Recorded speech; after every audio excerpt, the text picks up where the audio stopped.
Hi, I'm Felicia. And I'm Giancarlo. And this is our review of something to do with X-Men. Uncanny X-Men Dice Master, which is the second installment to Dice Masters, which was Avengers vs. X-Men. What's cool is it's made by Mike Elliott and Eric Lang, and they're really cool. I have a question. Do they have to buy the rights from Marvel? They have the right to Marvel, DC. So they do all of them. Yeah. So they have another game which is called. There's a fly. Wait. I'm done. You're done? Oh yeah, that's it. You said X-Men, Avengers. I heard you. DC Comics. And Yu-Gi-Oh! Yes. And I said they have another game. Oh, Yu-Gi-Oh! Is like Pokemon? No? Yeah, pretty close. And Japanese monster fighting. And they have HeroClix. They do HeroClix as well, which is... Oh, look, there's the fly again. Wow, I was listening to you. I was listening to him. Dice Masters is a collectible dice building game. We were sent a starter kit and playmats to review the game, but it's hard to review a collectible game such as this based only on its starter kit. So what did we do here at Bored to Death? We went out and bought starters, booster boxes, and playmats for each of our reviewers to finally produce a fair review on Dice Masters. There's a how to play video on their website, so we will skip the in-depth tutorial of the game, but we will still give you an idea of what it's all about. Here we go.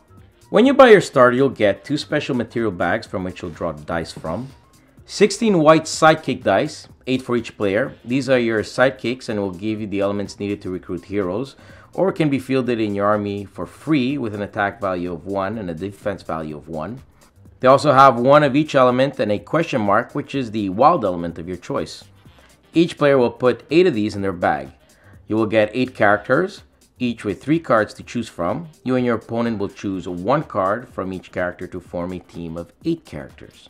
You also get 2 dice for each of the characters. To see which dice goes with which card, look at the bottom of the card and you'll see the 6 faces of that character's die. When you both choose 8 characters each, place 4 to the left and 4 to the right of the playmat. Note that the playmat is sold separately, but you have a mini one in the rulebook if you wish to use it. In the starter, you also get 10 action cards. Each player will choose 2 and place them above their team like so. Place the color cards behind each action card and also place the white colored dice corresponding to the action color. So now you have created 4 actions which can be acquired during the game. Once both players have set up their side of the table, you're ready to play. Place a die or token or penny on the 20 of your life points. You're now ready to do battle. It's important to note that you may only have 20 total character dice in your team. Each character is a maximum number of dice they can have written on their cards as max. Reduce your opponent's life total to 0 and you win the battle. Let's take a look at turn order. The first step is to clear any dice in your reserve pool if you have any. These dice go into your used pile. At the start of the game, you won't have any, so skip this phase. The next phase is draw and re-roll. Here you draw 4 dice from your bag and roll them. Line them up and look at your options. If you don't like your roll, you may re-roll any number of dice. Now that you have rolled and re-rolled, we move on to the main step. Using the dice you rolled, you can buy character dice. For example, if you want to add Iceman to your army, you would need to spend 4 dice and at least one of them has to be lightning. During this phase, you can also buy action dice from the 4 on the table. Yes, you can also buy from the 2 that your opponent chooses. These have a price, but not a requirement element like lightning or shields. If you roll the sidekick, you can field him in your field area for a cost of 0. The cost is at the top left corner of the die face. Now that you use your dice how you see fit, you might have some left over. You can keep these there until the clear phase at the start of your next turn. Once the main phase is done, you move on to the attack phase. In the attack phase, you choose which of your characters that are fielded you want to attack with. Move those characters up to the attack zone. The other players now choose which one of his characters will block which attacker. You can also gang up by assigning more blockers to one attacker. Now you simply look at the attack number versus the defense number of each character. If the value of the power number is equal to or higher than the defense value, that character is knocked out and placed in the KO area. Damage is dealt simultaneously between characters. If there's a character that was not blocked, the defending player loses life equal to that character's power. When a character deals damage to a player, his mission is considered completed and he moves to the used pile. This is a great mechanic as it reduces the steamrolling of powerful characters always being present. The characters who did not deal damage to the player but also did not take enough damage to get KO'd go back in the field area. Your turn ends after the attack phase and the next player takes his turn. When you can draw 4 dice from your bag, you draw what you can and put all used dice into your bag.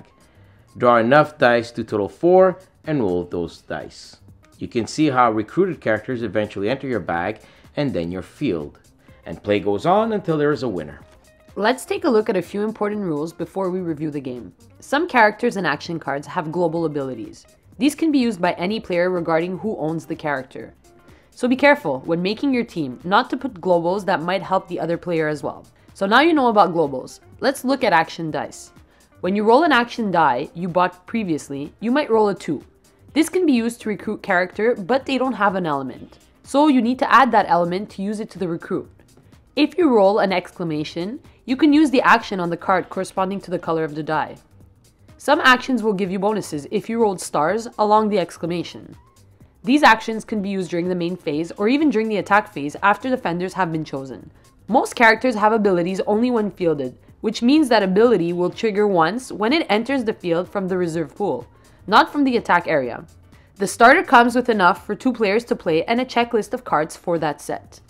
Dice Masters is a collectible game, which means each player must buy their own starter, playmat, singles, and booster packs to form a team with what they have bought.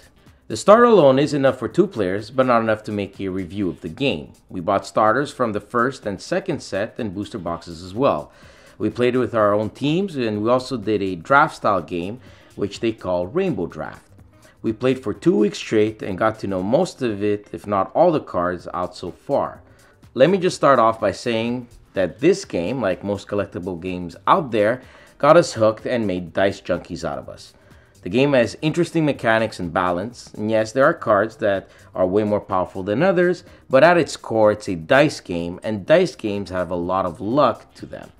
Most games can depend on simply rolling that extra character that the other player won't be able to block. The fact that a character who has done its damage is removed from the field is also a huge plus to reduce some steamrolling. The artwork is straight up from comics, which is awesome, and the production quality of the custom dice is good. The only thing we had a problem with was the folded cards you might get in your packs, and even damaged ones. It really sucks when you get an ultra rare card that was badly manufactured or damaged. There is good player interaction and a good amount of strategy despite the luck of the roll. Who do I recruit? Do I buy an action? Should I attack and lose my defense next turn? So many choices to choose from on your turn. You can come up with some awesome combos like this one where Ant-Man reversed the attack and defense of a character, and using it on Magik, who can be a 2/7 become a 7/2. But again, it's global and the other players can use it too. The only thing is that it can get expensive to become competitive. Some cards are going between $20 to $60 each. But getting together with some friends to buy a booster box and doing a draft is a great casual way of playing while building your collection. We're giving Uncanny X-Men Dice Master 8 gobby sidekicks out of 10. Oh look, there's the fly again. Why? I was listening to you. I was listening to him. What is wrong with him? What is wrong with you? My heart hurts. Stop doing drugs, man. You're paranoid.